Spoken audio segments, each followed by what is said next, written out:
Hi అండి, అందరికీ praise the lord. ఈరోజు మనం ఈ ప్రపంచంలో గమనించినట్టయితే ఫిబ్రవరి నెలలో 14th అనేది వ్యాలంటైన్స్ డేగా చాలా మంది చేసుకుంటా ఉంటారు. అయితే నిజంగా పాపం చాలా మందికి ఆ వ్యాలంటైన్స్ డే అంటే అసలు ఏంటో కూడా తెలియదు. ఏదో అందరూ చేసుకుంటున్నారు, మనము చేసుకుంటున్నాం అని చెప్పేసి లవర్స్ చేసుకుంటా ఉంటారు. చాలా మంది ఫ్యామిలీస్ కూడా జరుపుకుంటా ఉంటారు. అయితే దాని గురించి పూర్తిగా ఎవరికి ఈ రోజు చాలా మందికి తెలియదు. ఆ వ్యాలంటైన్స్ డే అంటే ఏంటో ఈ రోజు నేను మీకు పూర్తిగా చూపిస్తాను ఒక వీడియో ద్వారా. నేను చెప్తే మీకు అంత ఎక్స్ప్లెయిన్ చేయలేనేమో, కాబట్టి నేను ఒక వీడియో చూపిస్తాను. మీకు ఎన్నో పనులు ఉండొచ్చు, మనం రోజులో ఎంతో టైంని వేస్ట్ చేస్తాం, కానీ ఒక్క 10 నిమిషాలు మీకోసం మీరు కేటాయిస్తే మీకు వ్యాలంటైన్స్ డే అంటే ఏంటో తెలుస్తుంది. మీరు మీ పిల్లలకి చెప్పొచ్చు, మీ రిలేటివ్స్కి చెప్పొచ్చు, మీ ఫ్రెండ్స్కి చెప్పొచ్చు. కాబట్టి ఒక్క 10 నిమిషాలు కేటాయించి ఈ వీడియో మొత్తాన్ని చూడండి. అసలు దీని కథ ఏంటి? తెలిసి తెలియక ఏదేదో చెప్తూ ఉంటారు. అసలు ఎందుకు ఈ రోజు, ఏమిటి రోజు, ఎలా వచ్చింది, అసలు ఏంటిది, ప్రేమికులకి దీనికి సంబంధం ఏంటి? పూర్తిగా చూడండి. Watch completely the history behind the Valentine's and February 14. ఫిబ్రవరి నెలంతా అంతే మంత్ ఆఫ్ రొమాన్స్, అంటే నెలంతా ఏదో ఒకటి. రోసెస్ డే అంట, ప్రపోజల్స్ డే అంట, హగ్గింగ్ డే అంట, లవర్స్ డే అంట, ఇట్లా చాలా చెప్తుంది. మరి అసలైన వ్యాలంటైన్ ఎవరో తెలుసుకుందాం. అసలైన వ్యాలంటైన్ ఎవరు? ఆ కాలంలో పైగా రోమ్లో వ్యాలంటైన్ అనే పేరు చాలా కామన్, చాలా మందికి ఉండేదా పేరు. అందుకే ఒక్కొక్క స్టోరీ డిఫరెంట్గా ఉంటుంది. ఇప్పుడు మన వ్యాలంటైన్ ఎవరు అనేది మనం చూస్తే హిస్టరీ ఛానల్ కానీ, history.com కానీ, అట్లాగే నేషనల్ జియోగ్రఫీ కానీ, అట్లాగే ఇతర హిస్టరికల్ ఎవిడెన్సెస్ కానీ, అలాగే రోమన్ క్యాథలిక్ చర్చ్ కానీ, వీరు ఐడెంటిఫై చేసింది ముగ్గురు వ్యాలంటైన్స్ లేదా వ్యాలంటీనాస్ను గుర్తించారు. వారు ముగ్గురు కూడా చంపబడిన వారే, హత్యగావించబడ్డారు, చంపబడ్డారు కూడా. వారిలో ఒక లెజెండ్ వ్యాలంటైన్ ద ప్రీస్ట్. ఈయన రోమన్ క్యాథలిక్ ప్రీస్ట్, ఒక యాజకుడు, 3వ శతాబ్దపు కాలం నాటివాడు. ఆ టైంలో రోమన్ ఎంపరర్ క్లాడియస్ II, 2వ క్లాడియస్ ఉండేవాడు. ఈయన క్రూరుడు అనేటువంటి బిరుదు ఉండేది, అంటే క్రూరుడు అని పిలుచుకునేవారు అందరూ. So cruel emperor. అప్పట్లో తరచుగా యుద్ధాలు ఎక్కువగా జరుగుతూ ఉండేవి, సైనికుల మీద దృష్టి పెడుతూ ఉండేవారు. ఆయన తన సైనికులకు పెళ్లి కాని ఒంటరి సైనికులే చాలా బెటర్గా ఉన్నారు, పెళ్ళయ్యి పిల్లలున్న వారి కంటే వీరే బెటర్ అని చెప్పి సోల్జర్స్కి మ్యారేజ్ అనేది రద్దు చేసేసాడు. ఇలా నో మ్యారేజ్ యాక్ట్ తీసుకొచ్చేసరికి దీంతో సైనికులంతా చాలా మంది వారు ఇష్టపడే వారిని కానీ, బంధువుల్ని కానీ, చేసుకోబోయే వారిని కానీ చాలా ఇబ్బందులు పడ్డారు. వారు గనక ఏదైనా తప్పిదం చేసి పెళ్లి చేసుకుంటే వారు చచ్చిపోతారు, చంపేస్తారు. కాబట్టి ఈ చట్టం, ఈ పద్ధతిని వ్యతిరేకించి దీనికి విరోధంగా పోరాడిన వాడే వ్యాలంటైన్. ఈయన ఇది న్యాయం కాదని, ఇది పద్ధతి కాదు అని చెప్పి పోరాడేవాడు. అలాగే ఇష్టపడి పెళ్లి కుదిరినటువంటి యవ్వనులకు రహస్యంగా ఆయనే వివాహాలు చేసేవాడు. ఆ టైంలో పెళ్లి చేసుకోవాలి అంటే ఇష్టం వచ్చినట్టు చేసుకోవడానికి లేదు, ఎవరో ఒక ప్రీస్ట్ ఉండాలి, ఎవరో ఒక అధికారి ఉండాలి, ఒక ప్రీస్ట్ ఉండాలి. కాబట్టి ఈయన హెల్ప్ చేసేవాడు. అలాంటి జంటలకు పెళ్లిళ్ళు చేస్తూ వచ్చాడు వ్యాలంటైన్. అలా కొన్ని చేస్తూ రోమా ప్రభుత్వానికి దొరికిపోయాడు. అతన్ని పట్టుకొని చంపేశారు. కానీ ఈ వ్యాలంటైన్నే వ్యాలంటైన్ ఆఫ్ టెర్నీ అనుకుంటున్నారు చాలా మంది. ఈయన ఒక బిషప్. వ్యాలంటైన్ ఆఫ్ టెర్నీ అనేది ఇంకొక వ్యక్తి. మళ్ళీ ఈయన ఒక బిషప్, టెర్నీ ప్రాంతానికి బిషప్గా ఉన్నాడు. ఈయన చనిపోతే ఆర్సిఎం వాళ్ళు ఆ డేనే హోలీ డేగా ప్రకటించారు, ఆయన్ని స్మరించుకోవడానికి మాత్రమే. ఆయన్ని కూడా క్లాడియస్ IIనే చంపించాడు. రోమాకి అవతల అవుట్ సైడ్ ఆఫ్ రోమాలో క్లాడియస్ చంపించేశాడు ఈ వ్యాలంటైన్ ఆఫ్ టెర్నీని కూడా. ఇంకొక వ్యాలంటైన్ ఉన్నాడు. ఈయన క్రైస్తవులను కాపాడినందుకు చంపేశారు. రోమకాలంలో ఆనాడు అనేకులను చిత్రహింసలు చేసి చంపేవారు. అలా క్రైస్తవులను కొందరిని అరెస్టు చేసి చిత్రహింసలు చేసి రోమా జైల్లో హింసిస్తూ ఉంటే ఈ వ్యాలంటైన్ కాపాడాడు, ఆయన్నే చంపేశారు. ఇక 3వ వ్యాలంటైన్ ఒక లెజెండ్ అని చెప్తారు. ఈయనే హింసించబడుతున్నటువంటి వారిలో ఒకడు. జైల్లో ఉండి శిక్ష అనుభవిస్తున్నటువంటి కాలంలో జైలు అధికారి ఉండేవాడు. జైలు అధికారికి కూతురు ఉండేది. ఈ కూతురు జైలు అధికారి దగ్గరకు వస్తూ కలుస్తూ ఉండేది. ఆమె ఒక అంధురాలు, చూపు లేని అంధురాలు అని చెప్తుంది కొన్ని చరిత్రలు. ఆమె తలపై చెయ్యి ఉంచి ప్రార్థిస్తే, లేదా తలపై చెయ్యి ఉంచితే ఆమె చూపు పొందుతుంది. చూపు పొందినటువంటి ఆమెకి ఈ వ్యాలంటైన్ ఒక లెటర్ రాస్తాడు. ఆయన చనిపోయే ముందు ఆమె వస్తే ఆయన రాసినటువంటి ఆఖరి లేఖలో ఫ్రమ్ యువర్ వ్యాలంటైన్ అని ఉంటుంది. ఈ ఫ్రమ్ యువర్ వ్యాలంటైన్ అనేది నేటికి కూడా ప్రాచుర్యం పొంది వాడబడుతుంది నేటికి కూడా. సో ఇవన్నీ ఓకే, కానీ వేరువేరు కథలు, వేరువేరు వ్యక్తులు, వేరువేరు వ్యాలంటైన్స్, ఇవన్నీ కలిపి ఒకరే అనుకుని చెప్పేస్తున్నారు చాలామంది చరిత్ర తెలియనటువంటి వాళ్ళు. సరే ఇవన్నీ ఓకే, ఇంకా ఉన్నటువంటి వారిలో సెయింట్ వ్యాలంటైన్, నిజమైన వ్యాలంటైన్ ఎవరు? ఈ 3 కథలు కలిపి చెరిపి ఏదేదో చెప్తున్నారు. అసలు కథ ఏది? ఎవడు చెప్పాడు? ఈ ముగ్గురులో ఎవరు? అసలు వీళ్ళకి ప్రేమకి సంబంధం ఏంటి?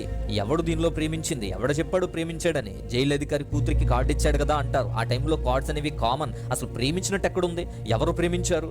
ఎంప్లాయీ వాలంటైన్ కానీ, బిషప్ వాలంటైన్ కానీ ఎందుకు ప్రేమిస్తారు? పోనీ వారు ప్రేమించినట్టు ఎక్కడ ఉంది? పోనీ పొరపాటుని ప్రేమించారే అనుకుందాం. ఎవరు ఆ ప్రేయసి? ఎవరు ఆ వ్యక్తి? ఎవరిని ప్రేమించారు? ఎవరు ఆ వ్యక్తి? ప్రేమిస్తే ఎవరో ఒకరు ఉండాలి కదా. పోనీ అది కూడా కాదు. Feb 14న holiday ప్రకటించారా? ఏ దేశం ప్రకటించింది? ఎవడు చెప్పాడు హాలిడే అని చెప్పి? పోనీ ప్రస్తుతం ఏ దేశమైనా సరే ఫిబ్రవరి 14న హాలిడే జరుపుతుందా? పోనీ ఏ దేశమైనా సరే అఫీషియల్గా వ్యాలంటైన్స్ డే ప్రకటించిందా? వ్యాలంటైన్స్ డే చేస్తుందా?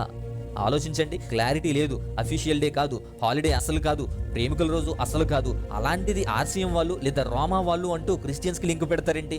ఏ క్రిస్టియన్ ఫిబ్రవరి 14 చేస్తాడో చెప్పండి. చేసేది ఎవరో తెలుస్తుంది అందరికీ.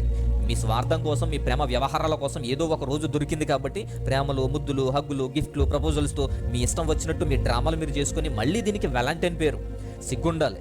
దీనికి తోడు అల్లరి మొక్క మతోన్మాదం విరుచుకు పడతారు. మళ్ళా ప్రేమికుల రోజు ఎవడిచ్చాడు, ఎవడు చేయమంటున్నాడు, ఎవడు చేస్తాడు, ఎవరు చెప్పారు చేయమని.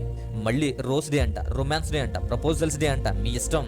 ఇండియా ఒక్కటే వ్యాలంటైన్స్ డేని లవర్స్ డే అని పిలుస్తున్నారు. ఇండియా ఒక్కటే లవర్స్ డే అని పిలుస్తున్నారు. చేసేది ఏదైనా పనులవే.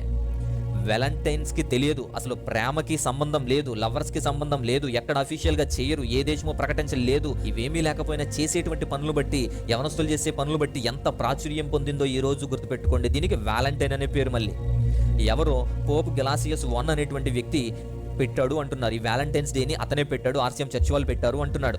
ఆయన ఎందుకు పెడతాడు? అక్కడ ఏం జరిగిందో తెలుసా? అసలు ప్రాచీన రోమాకాలం నాటి ఆడవాళ్ళని చిత్రహింసలు చేయడం, దేవుళ్ళ పేరుతో హింసించడం అనేది జరిగింది. ఫిబ్రవరి 13 నుంచి 15 వరకు కూడా 3 రోజులు కూడా లుపర్కాలియా అనేటువంటి పండుగ చేస్తారు. పాగన్ ఫెస్టివల్స్లో ఇది కూడా ఒకటి. పాగన్ ఫెస్టివల్స్లో లుపర్కేలియా అనేటువంటి పండుగ ఒకటి. దాన్ని 3 రోజులు చేస్తారు. దాంట్లో 14వ రోజు చాలా ముఖ్యం. ఎందుకంటే సంతానం కలగాలని చెప్పి చేస్తారు.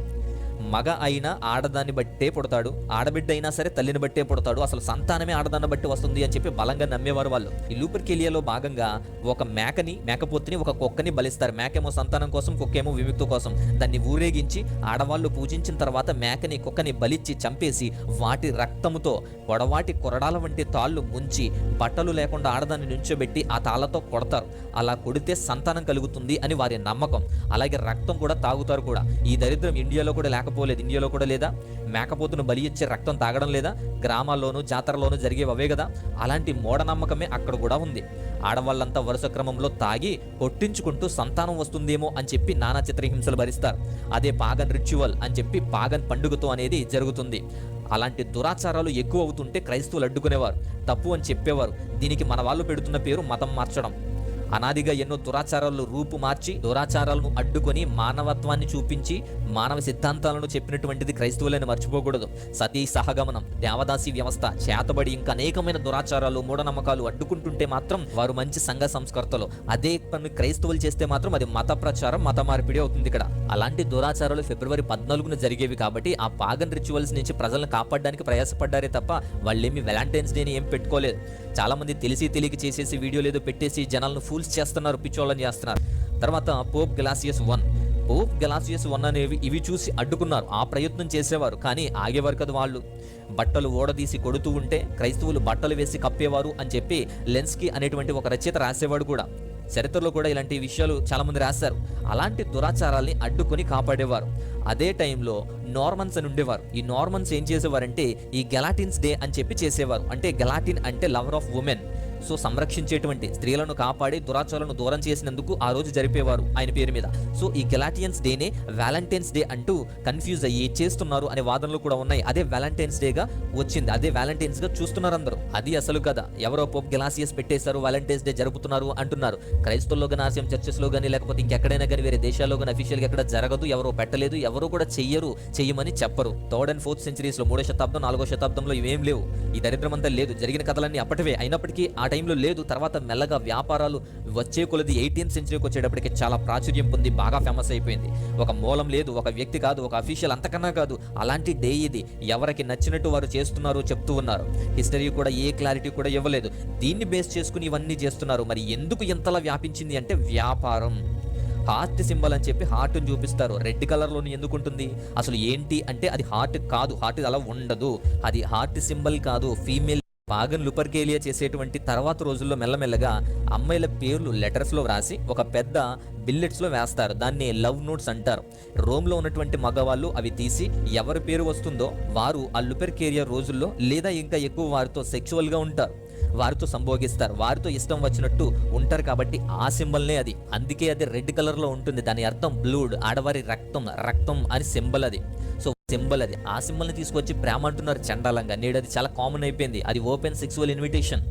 అంతేకాదు బలి ఇచ్చే మేకపోతుకు రిప్రజెంటేషన్ కూడా అది.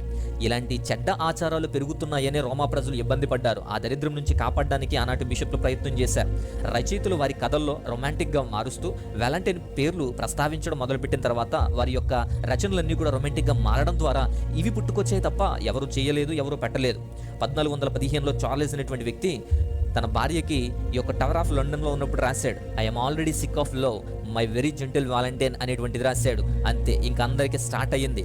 17th సెంచరీలోకి వచ్చేటప్పటికి అన్నిటితో పాటే అన్నట్టు కాకుండా రోజ్ ఫ్లవర్స్కి డిమాండ్ ఎక్కువ పెరిగిపోయింది. ఫ్లవర్స్ ఇవ్వడం ట్రెండ్ అయిపోయింది. ఎప్పటికీ కూడా నేటి వరకు కూడా అదే ట్రెండ్ జరుగుతుంది. ఒక్క ఫిబ్రవరిలోనే 145 మిలియన్ కార్డ్స్ అనేవి ఎక్స్చేంజ్ అవుతూ ఉన్నాయి. ఎన్నడూ లేని విధంగా కార్డ్స్ అనేవి ఎక్స్చేంజ్ అవ్వడం ద్వారా ఇది ఫేమస్ అయిపోయింది. ఎన్నడూ లేని విధంగా బహుమతులు, గిఫ్ట్లు ఆ రోజు ఇవ్వడం ద్వారా ఇది ఫేమస్ అయిపోయింది. 1861లో రిచర్డ్ క్యాడ్బరీ, జాన్ క్యాడ్బరీ యొక్క కొడుకు చాక్లెట్స్ని ఫ్యాన్సీ బాక్స్గా తయారు చేసేసాడు. ఆ తర్వాత చాక్లెట్ అంటే తాగేది, తినేది. అప్పటి వరకు కూడా తాగేవారు, తినేవారు కాఫీ టీ లాగా. కానీ ఇలా తినేటువంటి స్టేజ్కి తీసుకువచ్చారు. ఇప్పుడు గిఫ్ట్లు ఇవ్వడానికి మాత్రం ఎక్కువ వాడుతున్నారు. కొన్ని తినేవారి కన్నా కొన్ని ఇతరులకు ఇచ్చేవారే దాదాపు 10 రెట్లు ఎక్కువ ఉన్నారు అంటే అది అర్థం చేసుకోవచ్చు. అలా ఫేమస్ అయిపోయింది. చాక్లెట్స్ కూడా వ్యాలంటైన్స్కి, రోజెస్ కూడా వ్యాలంటైన్స్కి, హార్ట్ సింబల్స్ కూడా వ్యాలంటైన్స్కి. ఇలా వ్యాపించింది. వ్యాపారం కోసం హైలైట్ చేసి వ్యాపారం చేశారు. వ్యాపించేసింది, అలవాటైపోయింది తప్ప ఒక స్టేజ్ లేదు, ఒక చరిత్ర లేదు, ఒక స్టోరీ లేదు, అసలు ప్రేమ కాదు, ఒక ప్రేమికులు లేరు, అఫీషియల్గా చేసేది కాదు, ఏ దేశము కూడా ప్రకటించింది లేదు, ఏ దేశము కూడా ఇచ్చింది కాదు. అలాంటిది ఈ ఫిబ్రవరి 14. అలా మదమెక్కి కామక్రోధాలు ఎక్కువై కొట్టుకునే వారికి తప్ప ఎందుకు ఉపయోగపడుతుంది? ఎవరికి కావాలి ఇది?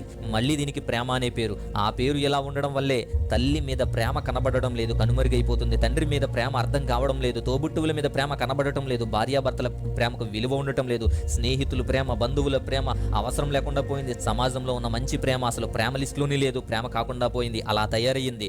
ముఖ్యంగా దేవుని భయభక్తులు కలిగినటువంటి ప్రేమ, దేవుని ప్రేమ లోపించింది, భయం లేకుండా పోయింది, విలువ లేకుండా పోయింది. ఎప్పటికైనా అర్థం చేసుకుని ఇలాంటి పిచ్చి ఆచారాలు కాకుండా చక్కనైనటువంటి దృక్పథంతో మంచి బంధుత్వాలతో ప్రేమను ఇవ్వండి. అలాంటి ప్రేమను ఇవ్వండి. స్వచ్ఛమైన ప్రేమను మీరు తీసుకోండి. ప్రతి అడ్డమైన దానికి మాత్రం ప్రేమ అని పేరు పెట్టకండి. నిజమైన ప్రేమను కోల్పోకండి. ఇతరులు కూడా షేర్ చేయండి. మాటలన్నీ